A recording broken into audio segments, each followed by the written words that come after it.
이혼? 네가 감히? 이혼만이 아니에요. 감사도 끝났어요. 얘, 이 상자들 줄이 안 맞잖니? 똑바로 다시 쌓아. 칠순잔치 답례품 상자가 조금이라도 삐뚤어지는 걸 용납 못하는 시어머니의 날카로운 목소리가 거실을 쩌렁쩌렁 울렸다. 며칠 밤을 새우며 블랙 프라이데이 물류 대란을 막아낸 지우는 흐릿한 시야를 애써 바로잡으며 고급 포장지를 다시 매만졌다. 귓가에 윙윙거리는 이명 소리가 시어머니의 잔소리보다 더 크게 들렸다. 심장이 제멋대로 쿵쾅거렸다. 바로 그 순간 세상이 빙글 돌며 무너져 내렸다. 와르르. 지우는 공들여 쌓아 올린 선물 상자탑 위로 쓰러졌다. 하지만 시어머니는 쓰러진 며느리가 아니라 찌그러진 최고급 포장 상자를 보며 경악했다. 어머, 이걸 망가뜨리면 어떡해. 지훈의 앞치마 주머니 속에서 희미한 불빛이 반짝였다. 액정 화면 위로 통화 시간이 쉼없이 올라가고 있었다. 1분, 1초, 누군가 이 모든 것을 듣고 있었다. 사건이 터지기 불과 48시간 전. 지유는 자신의 이커머스 회사 본사, 거대한 모니터들이 즐비한 상황실 한가운데 서 있었다. 그녀는 유능하고 날카로운 리더였다. 3번 허브에서 막힌 물량, 즉시 5번 루트로 전환해요. 담당자 연결하고 지연 예상 시간 고객들에게 바로 공지 올려요. 그녀의 지시에 팀원들이 일사불란하게 움직였다. 바로 그때 지독하리만치 집요하게 핸드폰이 울렸다. 남편 민우였다. 그는 아내의 회사가 1년 중 가장 중요한 위기를 맞고 있다는 사실은 안중에도 없었다. 자기야, 잊지 않았지? 우리 엄마 칠순잔치. 귀한 손님들께 드릴 답례품 200개. 자기가 직접 포장해야 며느리 정성이 보인다고. 알지? 지우는 피로가 몰려오는 관자놀이를 꾹 눌렀다. 민우 씨, 지금 회사 상황 정말 안 좋아. 전문 포장 업체에 맡기면 안 될까? 최고급으로 알아볼게. 하지만 수화기 너머로 시어머니 최 여사의 고함 소리가 새어나왔다. 뭐? 남의 손에 맡겨? 내 지인들이 어떤 사람들인데 그런 정성 없는 걸 받게 해? 집안 망신시킬 일 있어. 결국 지우는 모든 걸 포기했다. 그녀는 자신의 성공한 회사를 동생이자 운영이사인 하준에게 맡기고 시댁이라는 이름의 전장으로 향했다.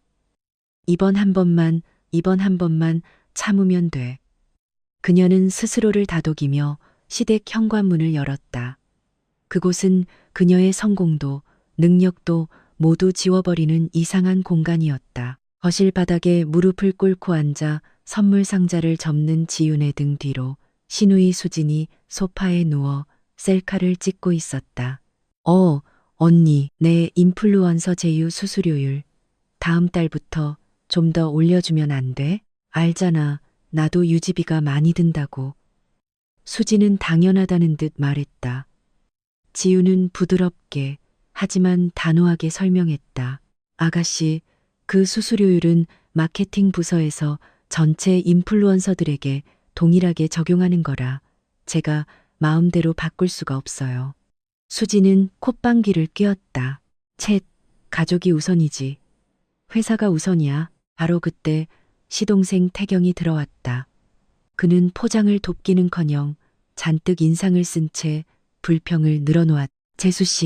재수씨네 물류창고 직원들 너무 빡빡한 거 아니야? 내 배송 기사들한테 갑질한다던데. 그리고 다음 달 물류 계약금 이번 주에 미리 좀 땡겨주면 안 될까? 급하게 갚을 빚이 있어서. 그 모든 대화를 듣고 있던 남편 민우는 소파에 앉아 커피만 마시고 있었다. 그는 아내와 눈도 마주치지 않은 채 귀찮다는 듯 말했다. 지윤아, 그냥 해줘. 시끄러워지는 거보다 낫잖아. 가슴에 날카로운 통증이 느껴졌다. 지윤은 이 집에서 자신이 완벽하게 혼자라는 사실을 깨달았다. 그녀는 애써 통증을 무시하며 하준에게서 온 업무 메시지를 확인하기 위해 핸드폰을 집어들었다. 드디어 잔치 당일 아침, 마지막 남은 상자들을 겨우 마무리하던 지윤의 가슴 통증이 극에 달했다. 숨이 턱 막히고 이대로는 안 되겠다는 생각에 하준에게 전화를 걸었다. 병원에 가야 할 것 같다고 말해야 했다. 바로 그 순간 최 여사가 비명을 지르며 방으로 들어왔다. 이것 봐. 리본 색깔이 이게 아니잖아. 굼벵이처럼 느려터져서 일 하나 제대로 하는 게 없어. 시어머니의 폭언이 귀를 때리는 순간 지윤의 손가락이 미끄러졌다. 통화 버튼이 눌린 핸드폰이 앞치마 주머니 속으로 툭 떨어졌다. 그대로 무릎이 꺾이며 그녀는 차가운 바닥으로 쓰러졌다. 하지만 최 여사는 다가오지 않았다.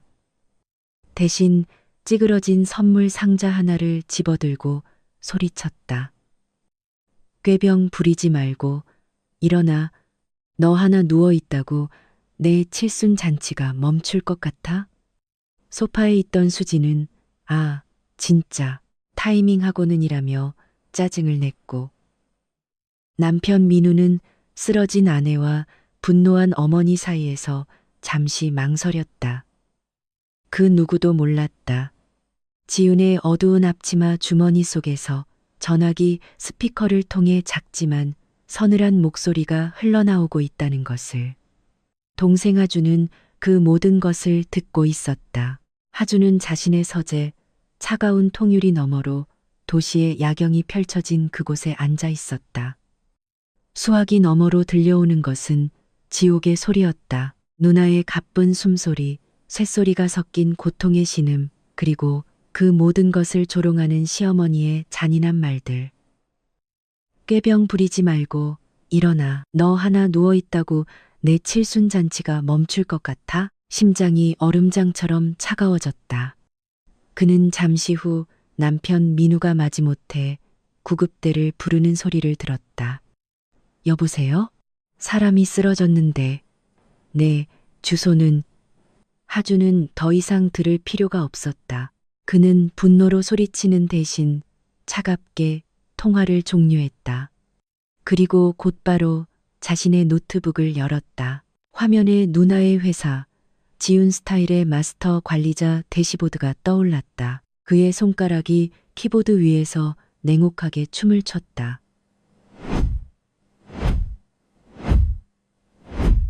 그는 즉시 재무이사를 호출했다.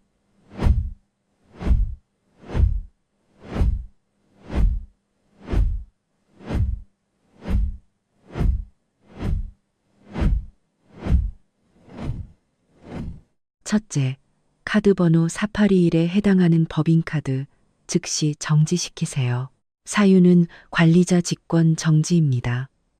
둘째, 태경 물류와의 모든 계약을 계약 불이행 사유로 즉시 파기하고 시스템에서 모든 물류 라우팅을 차단합니다. 셋째, 인플루언서 수진의 모든 제휴 코드를 비활성화하고 계정을 삭제하세요. 지시는 단 1분도 채 걸리지 않았다. 하주는 코트를 집어들고 병원으로 향했다. 그의 뒤에는 이제 막 시댁 식구들의 핸드폰을 울리기 시작한 거대한 금융 재앙이 남아 있었다. 구급차 안 사이렌 소리가 시끄럽게 울려 퍼졌다. 반쯤 의식이 흐릿한 지윤의 코에는 산소 마스크가 씌워져 있었다. 남편 민우가 옆에 앉아 있었지만 그는 아내의 손을 잡아주지 않았다. 그의 핸드폰이 미친 듯이 진동하고 있었다. 최 여사였다.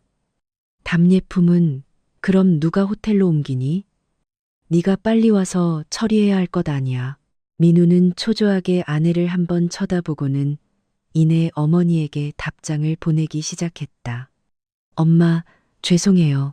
제가 금방 퀵서비스 보내서 처리할게요. 지윤이가 불편을 끼쳐서 정말 죄송합니다. 그는 아내의 생사보다 망가질 잔치의 체면을 더 걱정하고 있었다. 실눈을 뜬 지윤의 시야에 자신의 산소 마스크보다 핸드폰 화면에 더 집중하고 있는 남편의 모습이 들어왔다. 그 순간 지윤의 머릿속에서 무언가 산산조각 났다. 지난 몇 년간 그녀를 지탱해왔던 결혼이라는 환상이 싸늘한 구급차 안에서 완벽하게 부서져 내렸다. 구급차가 병원 응급실 앞에 멈춰 섰고 지윤은 급하게 응급실 안으로 옮겨졌다. 민우는 텅 빈 대기실에 홀로 남겨졌다. 같은 시각 최 여사는 칠순 잔치를 위해 강남의 최고급 헤어 살롱에 앉아 있었다. 우아하게 머리를 매만지던 그녀는 만족스러운 미소를 지으며 법인카드를 내밀었. 이걸로 계산해줘요. 제일 비싼 클리닉까지 포함해서. 하지만 직원의 표정이 이상했다.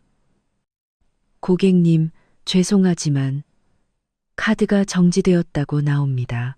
관리자에 의해 정지된 카드라고. 최 여사의 얼굴이 순식간에 굳어졌다. 주변의 모든 시선이 그녀에게 쏠리는 것 같았다. 한편 태경은 자신의 물류 창고에서 발을 동동 구르고 있었다. 갑자기 모든 배차 스크린이 까맣게 변하며 계약 종료, 라우팅 중단. 이라는 붉은 글씨만 깜빡이고 있었다. 배송기사들이 몰려와 소리쳤다. 사장님, 배송지가 하나도 안 뜨는데요. 이거 어떻게 된 겁니까? 같은 시간 수지는 브런치 카페에서 친구들에게 언니의 회사 제품을 자랑하고 있었다. 그때 그녀의 인스타그램 다이렉트 메시지가 폭주하기 시작했다. 언니, 할인 코드가 안 먹혀요. 이거 사기 아니에요? 당황한 그녀가 자신의 제휴 관리자 페이지에 접속하자 화면에는 단 한 줄의 메시지만 떠 있었다. 존재하지 않는 계정입니다. 세 사람은 거의 동시에 서로에게 전화를 걸었다. 이건 단순한 시스템 오류가 아니었다. 모든 것이 지윤의 회사와 연결되어 있었다. 그들은 걱정이 아닌 분노와 공포에 휩싸여 병원으로 차를 몰았다. 민우는 응급실 앞 대기실을 초조하게 서성였다. 칠순 잔치에 늦었다는 사실에 짜증이 치밀었다. 그때 얼음장 같은 표정의 하준이 도착했다. 민우는 어색하게 웃으며 다가갔다. 처남, 왔어? 지훈이가 요즘 스트레스가 좀 많았나 봐. 별일 아닐 거야. 하지만 하준은 그의 변명을 칼같이 잘라냈다. 그는 민우의 눈을 똑바로 쳐다보며 조금 전 수화기 너머로 들었던 말을 한 글자도 틀리지 않고 읊었다. 꾀병 부리지 말고 일어나. 너 하나 누워있다고 내 칠순 잔치가 멈출 것 같아? 민우의 얼굴이 새하얗게 질렸다. 전화가 연결되어 있었다는 사실을 깨달은 것이다. 하주는 말을 이었다. 그리고 방금 10분 전을 기점으로 당신 가족과 누나의 회사를 잇던 모든 재정적 탯줄을 내가 직접 끊었습니다. 민우는 무언가 말하려 했지만 입술만 달싹일 뿐 아무 소리도 내지 못했다. 바로 그때 응급실 문이 열리고 의사가 나왔다. 환자분 깨어나셨습니다. 급성 스트레스로 인한 협심증 증세였는데 지금은 안정되셨습니다. 하주는 아무 말 없이 민우를 지나쳐 누나가 있는 병실로 들어갔다. 지훈이 눈을 떴을 때 가장 먼저 맡은 냄새는 병원의 소독약 냄새였다. 지긋지긋한 시댁의 방향제 냄새도 값비싼 선물 포장지 냄새도 아니었다. 그 사실만으로도 숨통이 트이는 것 같았다. 그녀의 곁에는 동생 하준이 앉아 걱정스러운 얼굴로 손을 잡고 있었다. 하준은 누나가 완전히 정신을 차린 것을 확인하고 조심스럽게 입을 열었. 그는 전화기 너머로 들었던 모든 것, 누나의 신음소리, 시어머니의 폭언, 그리고 자신이 분노 속에서 내렸던 모든 결정들을 털어놓았다. 최 여사의 법인카드를 정지시키고 태경의 물류 계약을 파기했으며 수진의 제휴 코드를 삭제했다는 사실까지. 그는 누나가 자신을 원망할까봐, 월권 행위를 했다고 화를 낼까봐 두려웠다. 하지만 지윤의 반응은 예상과 완전히 달랐다. 그녀의 눈에서 분노 대신 안도감이 흘러내렸다. 지난 몇 년간 그녀의 어깨를 짓누르던 거대한 바위가 사라진 기분이었다. 그녀의 눈에서 그녀는 아무것도 되돌리라 말하지 않았. 그저 쉰 목소리로 한마디 했을 뿐이다. 고마워, 하준아. 바로 그때 민우가 조심스럽게 병실 문을 열고 들어왔다. 그는 하준의 눈치를 살피며 아내에게 다가와 변명 같은 사과를 늘어놓았다. 지윤아, 괜찮아? 엄마는 그냥 너무 놀라서 그랬던 거야. 아기는 없었어. 지윤은 아무 대답도 하지 않았다. 그저 텅 빈 눈으로 남편을 바라볼 뿐이었다. 만약 당신이 지윤의 입장이 되어 남편이 당신의 생명보다 파티를 더 중요하게 생각했다는 사실을 깨달은 채 이 병상에 누워 있다면 그에게 건넬 첫마디는 무엇일까요? 지윤은 잠시 숨을 고르더니 완전히 다른 질문을 던졌다. 그것은 남편에 대한 마지막 시험이었다. 민우 씨, 당신 알고 있었어? 태경 씨 회사가 사실상 내 돈으로 연명하고 있었다는 거. 지윤의 목소리는 차분했지만 그 안에는 서리빨 같은 냉기가 서려 있었다. 민우의 눈동자가 흔들렸다. 그는 애써 태연한 척하며 둘러댔다. 그게 가족이잖아. 당신 돈도 잘 벌고 서로 돕고 사는 거지. 뭘 그렇게까지 심각하게 생각해. 그의 대답은 지윤의 마지막 희망마저 끊어버렸. 그녀는 결정적인 질문을 던졌다. 그럼 이건 어때? 어머님이 내 회사 법인카드로 당신 친구들 골프 접대하고 백화점 명품관 다니는 것도 알고 있었어? 민우는 고개를 돌렸다. 더 이상 아내의 눈을 마주 볼 수 없었다. 그의 침묵은 가장 확실한 대답이었다. 그 순간 지윤은 모든 것을 깨달았다. 민우는 그저 방관자가 아니었다. 그는 자신의 안락함과 평화를 위해 아내가 착취당하는 것을 알면서도 묵인한 공범자였다. 지윤의 마음속에서 결혼이라는 이름의 마지막 불씨가 완전히 꺼졌. 그녀는 더 이상 아무것도 묻지 않았다. 나가줘, 내 변호사랑 통화해야겠어. 그 말에 민우는 사태의 심각성을 깨닫고 하얗게 질린 얼굴로 뒷걸음질 쳤다. 민우가 병실에서 쫓겨나 복도에서 망연자실해 있을 때 엘리베이터 문이 열리며 최 여사와 태경, 수진이 씩씩거리며 튀어나왔다. 그들은 민우를 발견하자마자 달려들었다. 하지만 그들의 입에서 나온 것은 며느리의 안부가 아니었다.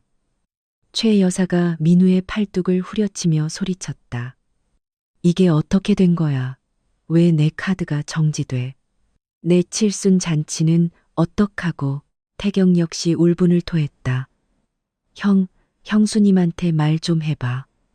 갑자기 계약을 끊으면 내 회사는 어떡하라고. 당장 다음 주에 막을 어음이 산더미란 말이야.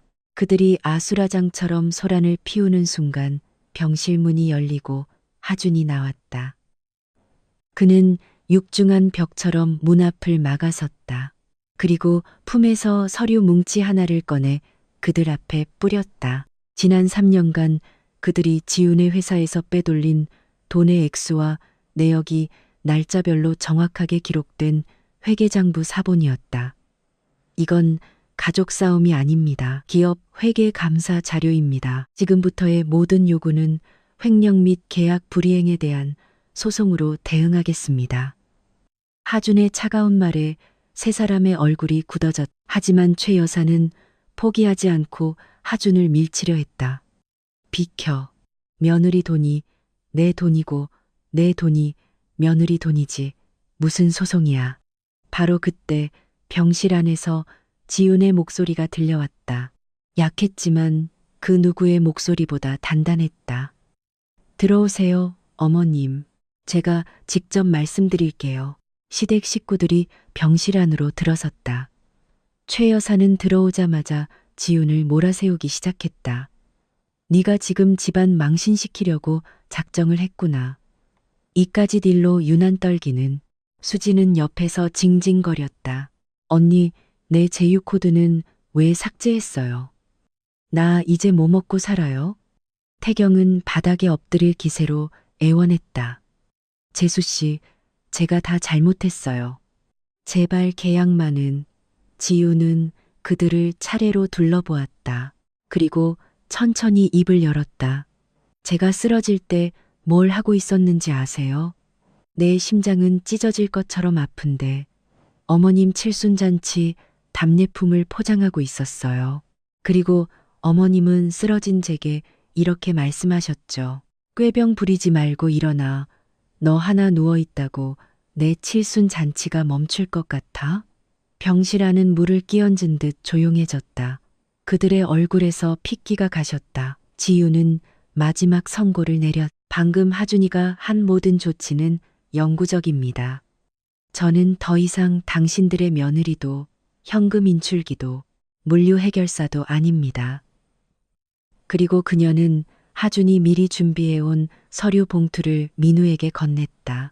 봉투 안에는 이혼 서류와 함께 남편의 재정적 과실로 인해 지훈에게 극도로 유리하게 작성된 재산 분할 합의서가 들어있었다. 일주일 후 지훈은 도심이 내려다 보이는 최고급 요양병원 특실에서 회복에 집중하며 원격으로 회사를 지휘하고 있었다.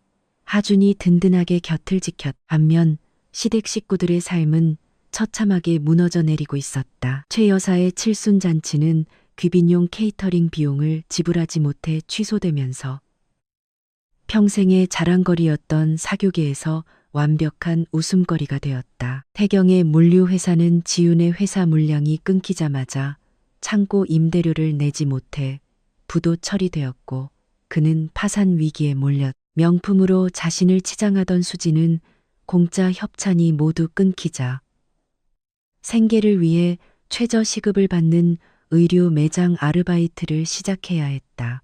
그리고 민우는 보증금도 없는 허름한 원룸에서 매일같이 지훈에게 전화를 걸어 용서를 구하는 음성 메시지를 남겼다. 지훈아, 내가 다 잘못했어.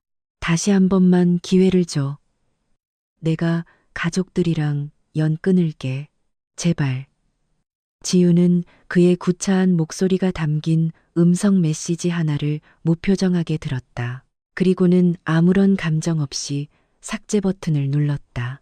이혼 조정을 위해 법원 조정실에 마주 앉은 날. 민우의 얼굴은 일주일 전보다 10년은 더 늙어 보였다. 그는 지친 얼굴로 재산 분할에 이의를 제기했다. 지훈이 사업을 일구는 동안 자신이 옆에서 얼마나 정신적으로 힘이 되어주었는지 아냐며 감정에 호소했다. 그때 지훈의 변호사가 조용히 서류 하나를 내밀었다. 민우의 가족이 지난 3년간 지훈의 회사에서 빼돌린 돈의 총액과 그 돈이 고스란히 민우 가족의 사치와 빚을 갚는데 쓰였다는 증거 자료였다. 변호사는 차갑게 말했다. 민우 씨가 아내를 정서적으로 지지했다고 주장하는 기간 동안 민우 씨의 가족은 아내의 재산을 이렇게 고갈시키고 있었습니다. 이는 명백한 혼인 파탄의 원인이자 재산 분할에서 극히 불리하게 작용할 겁니다. 민우는 더 이상 아무 말도 하지 못했다. 자신이 싸워봤자 남는 것은 막대한 소송비뿐이라는 것을 깨달은 것이다. 그는 떨리는 손으로 이혼 합의서에 서명했다. 법원 건물을 나서며 민우가 마지막으로 지훈을 붙잡고 물었다. 정말 나를 사랑한 적은 있었어? 지훈은 잠시 그를 바라보았다. 그리고 대답했다.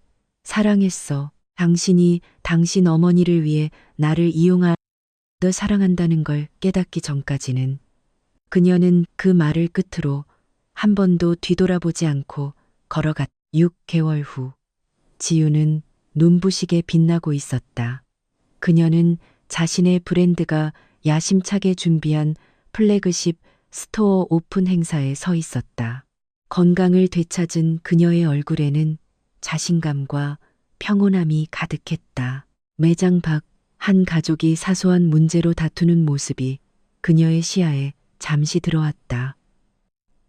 과거의 상처가 스치듯 지나갔지만 그녀는 더 이상 흔들리지 않았다. 오히려 미소를 지으며 자신의 팀원들에게 돌아서서 명확하고 단호한 지시를 내렸다. 그 모습을 지켜보던 하준의 입가에 뿌듯한 미소가 걸렸다. 시댁이라는 거대한 자금 유출 구멍이 사라지자 회사의 이익률은 수직으로 상승했고 이 플래그십 스토어를 오픈할 수 있는 원동력이 되었다. 수많은 축하객과 기자들 앞에서 지유는 더 이상 누군가의 비위를 맞추던 순종적인 며느리가 아니었다. 그녀는 모든 것을 스스로의 힘으로 이겨낸 승리한 대표의 자격으로 연단에 올랐다. 그날 밤 지유는 도시의 야경이 한눈에 들어오는 자신의 새 아파트 거실에 홀로 섰다.